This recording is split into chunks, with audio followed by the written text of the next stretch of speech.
اس وقت دنیا میں دو فتنے بہت عظیم ہیں، اور بدقسمتی سے دونوں کو بڑا فروغ حاصل ہو رہا ہے، اور دونوں کے تعلق حضور صلی اللہ علیہ وسلم کی شخصیت سے۔ ایک ہے ختم نبوت کی مہر توڑنے والا فتنہ، نئی نبوت کا دعویٰ۔ یہ ہمارے اس دور میں کچھ عرصے پہلے ایران میں ایک شخص بہا اللہ اٹھا، اور بہائی آج بھی دنیا میں موجود ہے، اور مسلمان ممالک میں موجود ہیں، اور ان کے جو ہے وہ اپنے دفاتر ہوتے ہیں، ان کے جو ہے لائبریریز ہوتی ہیں، ان کے ریڈنگ رومز ہوتے ہیں، اور ویسٹ میں تو بہت بہا اللہ بہائی، یہاں تو آپ زیادہ واقف نہیں۔ لیکن اس کے بعد جو بہت بڑا فتنہ اس وقت ہے،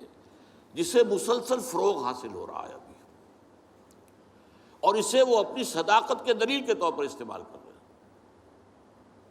کیونکہ پوری مغربی دنیا ان کے پشت پر ہے، وہ ہے قادیانیت کا فتنہ۔ پوری مغربی دنیا، آج آپ کو معلوم ہے پورا مغرب لفظ جہاد سے کانپتا ہے، جہاد کو گالی بنا دیا، جہادسٹ۔ یہ گویا کہ ان کے نزدیک کسی کو کنڈیم کرنا ہو تو جہادسٹ ہے یہ۔ تو یہ جہاد، اس جہاد یعنی قتال کی نفی کی تھی غلام احمد قادیانی نے، اسی لیے انگریزوں کا چہیتا بنا تھا، اس لیے کہ ظاہر بات ہے کہ ہندوستان میں انگریز آ تو گیا تھا، لیکن اس نے یہ نوٹ کر لیا تھا کہ مسلمانوں کے اندر تو جراثیم موجود ہے بغاوت کے، مسلمانوں نے دل سے ہمیں تسلیم نہیں کیا۔ اس کی وجوہات تھی، ایک بات تو یہ تھی کہ مسلمانوں سے تو تم نے حکومت چھینی، ہندو تو پہلے مسلمان کا غلام تھا، اب تمہارا ہو گیا، تو ہندو کے لیے تو معاملہ چینج آف ماسٹرز کا تھا، آقا بدل گئے، یہ تو نہیں کہ وہ حاکم سے محکوم بنایا گیا ہو۔ جبکہ مسلمان حاکم سے محکوم بنائے گئے تو ان کے اندر تو لازماً ایک بدلہ لینے کا جذبہ، انتقام کا جذبہ، اپنا کھویا ہوا مقام حاصل کرنے کا جذبہ جو ہے وہ موجود تھا۔ چنانچہ یہی وجہ ہے کہ حضرت سید احمد شہید بریلوی رحمۃ اللہ علیہ کی تحریک چلی، اگرچہ بہرحال مشیت ایز دی، اور کچھ ان کی بھی اجتہادی غلطی سے وہ ناکام ہو گئے، دنیاوی اعتبار سے بالا کوٹ میں شہید ہو گئے، لیکن یہ ہے کہ اس نے ایک سور پھونک دیا تھا مسلمانوں کے اندر جہاد کا۔ ان کے بعد بھی طویل عرصے تک اس علاقے کے اندر انگریزوں کے خلاف جو ہے وہ جہاد جاری رہا ہے، مسلسل جاری رہا ہے، اور اس کے بعد آپ کو معلوم ہے کتنے ہی علماء تھے جو پھانسی چڑھائے گئے ہیں، جن کو جو ہے کالا پانی بھیجا گیا ہے کہ علماء نے اس کو جو ہے دارالحرب قرار دے دیا، اور دارالحرب کے اندر رہتے ہوئے مسلمان کے لیے فرض ہوتا ہے کہ وہ اس دارالحرب کو جو دارالاسلام بنانے کی جد و جہد کرے۔ یہی وجہ ہے کہ 20ویں صدی کے آغاز تک بھی ہمیں سراغ ملتا ہے وہ ریشمی رومال کی تحریک۔ میرے نزدیک جو 14ویں صدی ہجری کے جو مجدد تھے حضرت شیخ الہند رحمۃ اللہ علیہ اسیر مالٹا، ان کی ریشمی رومال تحریک جو تھی وہ یہی تھی، ایک تدبیر تھی، بہرحال وہ نہیں چلی، ناکام ہو گئی، یہ دوسری بات ہے۔ تدبیر یہ تھی کہ ادھر ترکوں سے کہا جائے اس وقت تک ابھی خلافت عثمانیت باقی تھی، یہ تو 1924 میں ختم ہوئی ہے، اور یہ میں بات کر رہا ہوں 1915 کی، کہ وہاں کسی کو بھیجا جائے کہ ادھر سے ترک جو ہے وہ حملہ آور و افواج آئیں، اور ادھر افغانستان بھیجا جائے کسی کو، وہاں سے افغانستان سے مسلمان حملہ کریں اور ادھر اندر سے ہم بغاوت کریں تو انگریز کو یہاں سے اٹھا کر پھینک دیں۔ لیکن بات یہ تھی، پھر میں کہوں گا مشیت ایسی کا بھی معاملہ ہوتا ہے۔ حضرت شیخ الہند خود گئے تھے ترکی سے مدد لینے کے لیے، پہلے وہاں حجاز گئے،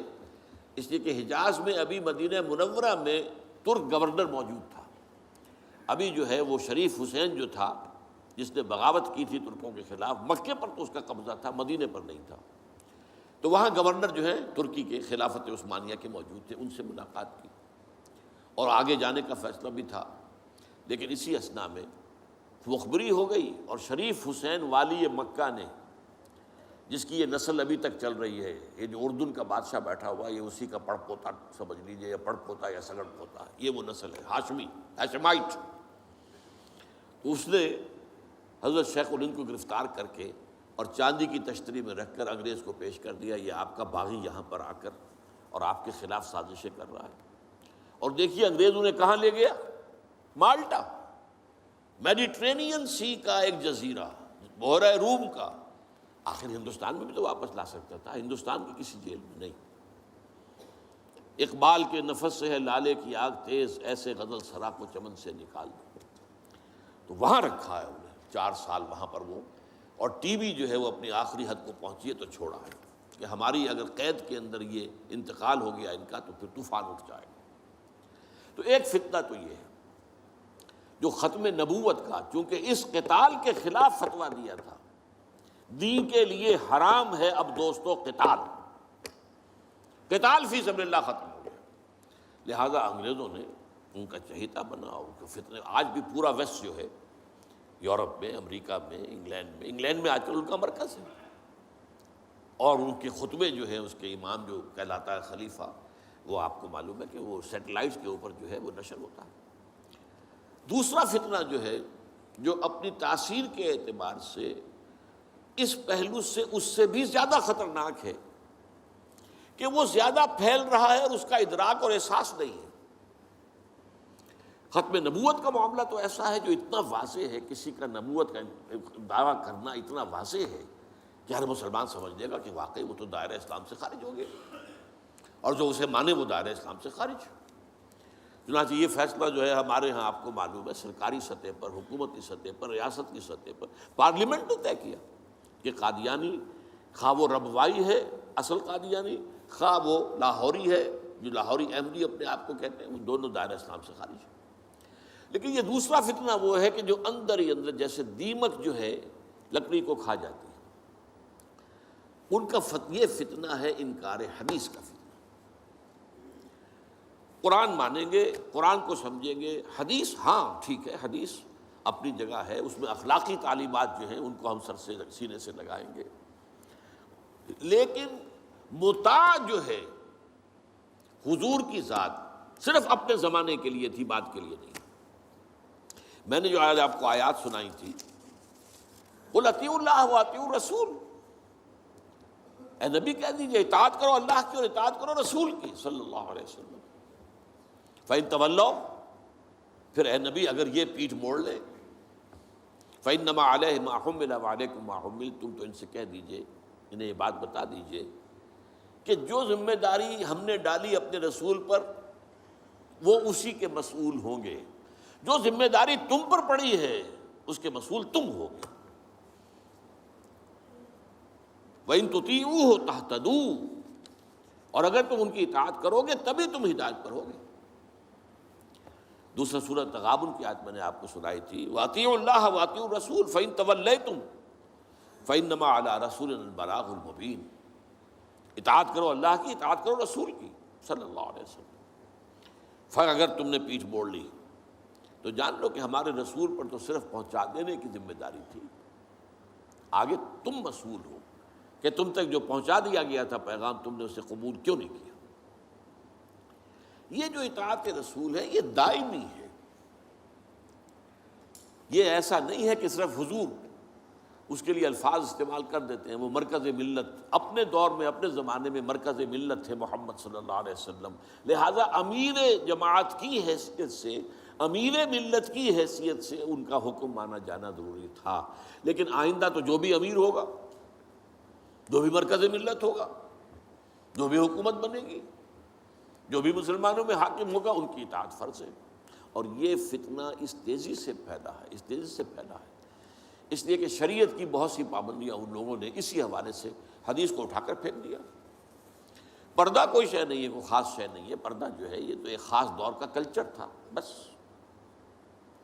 اب قرآن مجید کی آیات کی جو ہے وہ غلط تعویلیں کر رہے ہیں، ترجمے غلط کر رہے ہیں۔ اب عام آدمی جو ہے، عام جدید تعلیم یافتہ آدمی جو ہے، اسے کہاں عربی کا پتہ ہے، وہ اسے کہاں پتہ چلتا ہے کہ یہ جو آیت کا ترجمہ کیا جا رہا ہے یہ غلط کیا جا رہا ہے، ٹیڑھا کیا جا رہا ہے۔ یہی آیات کے ترجمے میں تحریف قادیانیوں نے کی ہے۔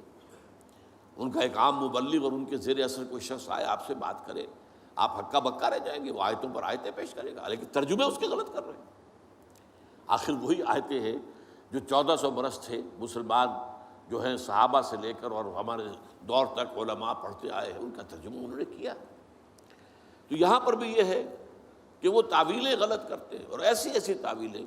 کہ ذرا سے بھی عقل اگر ہوتا کیا ہے، انسان کی مت ماری جاتی ہے۔ کسی خاص معاملے میں آپ کسی شخص سے متاثر ہو گئے،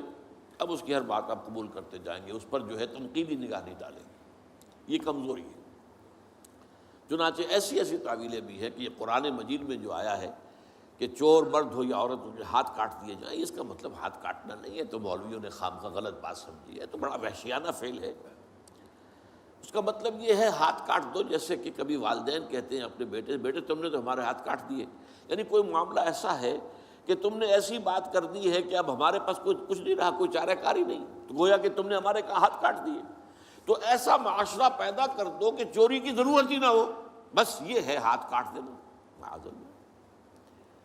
حالانکہ قرآن مجید اس کے بعد کہتا ہے جزاء لما کسبا نکالا من اللہ، یہ جو سزا ہے اللہ کی طرف سے